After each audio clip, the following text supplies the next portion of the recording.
I think that as a guest, participating in a Japanese wedding is a good chance to deepen your understanding of the Japanese culture. Not many people can have the chance to celebrate a couple's momentous event, so in order to show your gratitude, it is important to learn at least some aspects of the Japanese wedding etiquette. Hello, my name is Cam, your host from Swimmy Channel. When you've been in Japan for a long time and have gained a circle of friends, chances are that you may find yourself being invited to a kekonshiki or wedding ceremony in Japan. Congratulations! It is truly an honor to be asked to attend, as generally only family and close friends get to be invited. Since customs vary greatly from country to country, wedding etiquette can be tricky regardless of whether you're a guest or the host. If this is your first time to be invited to a Japanese wedding and you don't know where to start, we have prepared this video for you, so please watch until the end. First, let's talk about the RSVP, or responding to the invitation you've just received. Whether you plan to attend the wedding or not, you are expected to send a formal written answer. It is good to reply within a few days of receiving the invitation, at the latest, within a week. Along with your invitation, there will be one additional card included, which requests you to confirm your attendance or absence. Please note that you need to use a black pen, as black is the only accepted color when replying. First, take a look at the front or the address side of the RSVP card. Usually, the postal address you send it back to has already been prepared for you. One thing that you just need to do is to change the addressee. The name of the person you want to send your reply to is written at the center. At the bottom portion, you can see this kanji, iki, which means to. Diagonally cross this kanji and write the kanji sama, which is the polite form of san, or Mr., Mrs., or Miss. Flip the card to the other side for the next part, the confirmation of your attendance to the wedding ceremony. There are two options. One is the Goshuseki, or attending, and the second is Gokeiseki, which is not attending. If you are attending, double cross Gokeiseki and go in the Goshuseki, and then encircle Shuseki.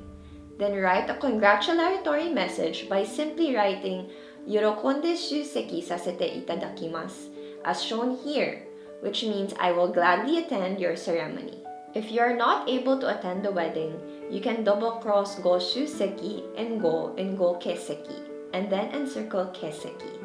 Then you can write Zannen nagara keiseki sasete itadakimasu, or I regretfully decline your invitation on the margin space. You would also need to fill out other information like the go home or your name. You can write your name in English with katakana either above or on the right of your English name. You also need to write the go jusho, or your home address and phone number. Finally, you can also leave a message to the wedding couple by writing congratulatory phrases or an explanation on why you are not attending. Goshugi, or gift money, is the traditional gift at a Japanese wedding. This is seen as your contribution towards the wedding itself or to support the newly wedded couple to start their marriage, so make sure you don't attend without gift money. The relationship you have with the person who invited you will determine how much money you would need to give.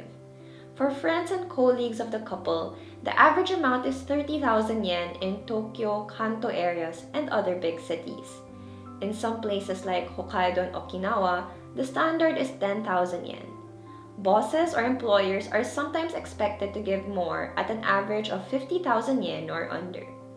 If you're attending with your partner and you will only be handing in a single envelope, you can provide around 50,000 yen. In this case of relatives, the amount of money often goes up a little to about 50,000 to 100,000 yen, especially if you have a close relationship or if you are an older person from the perspective of the bride or groom. If you're told by your friend not to worry about the standards, or if you can't afford paying the usual amount, make sure you avoid paying even numbers like 20,000 or 40,000 yen. Even numbers imply that you wish the couple to split, while 40,000 yen and 90,000 yen are considered very unlucky.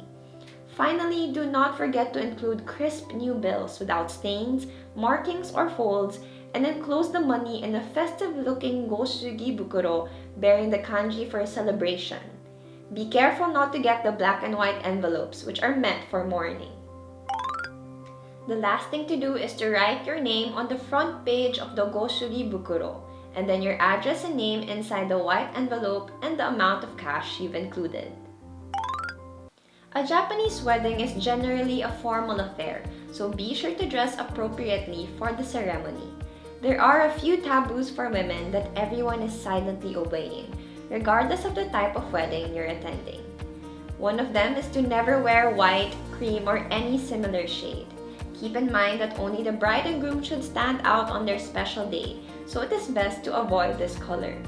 Other no-nos include wearing too revealing clothes or excessive colors and jewelry and open-toe shoes. Men, on the other hand, will be safe in a black or other sensibly colored suit with white or silver formal ties and black shoes. If you prefer to wear a Japanese-style kimono, unmarried women would usually wear furisode, a kimono with about 114 centimeters long sleeves, or tomisode, the plain colored kimono for married women. These types of kimono are regarded as the most formal dress for a celebration. Just like formal events in any culture, it is never okay to be late. It would be best to arrive at least 20 to 30 minutes in advance and complete the registration at the reception 15 minutes earlier. If you are unavoidably late or you won't be able to make it on the day, please contact the venue as soon as you can. The bride and groom will be very busy with meetings and rehearsals, so try not to contact them directly. If you have a friend who will be attending with you, it's a good idea to contact them as well. If you are not able to make it to the ceremony, don't forget to apologize to the bride and groom at a later date and give them the gift money. Wedding procedures are fairly standard with a speech from friends, by the couple themselves, a ring exchange, perhaps even an exchange of vows, cake cutting, and several costume changes for the bride, toasting and thanking the crowd. You'll know it's time to leave when the bride and groom will suddenly disappear and the guests will start packing up as well. Before you go, you can take the bag under your chair for the hikidemono, or your present from the couple. Hikidemono is the traditional way for the newlyweds and their families to express their gratitude for your attendance on their big day. They usually contain sweets or small objects such as cutlery or decorations.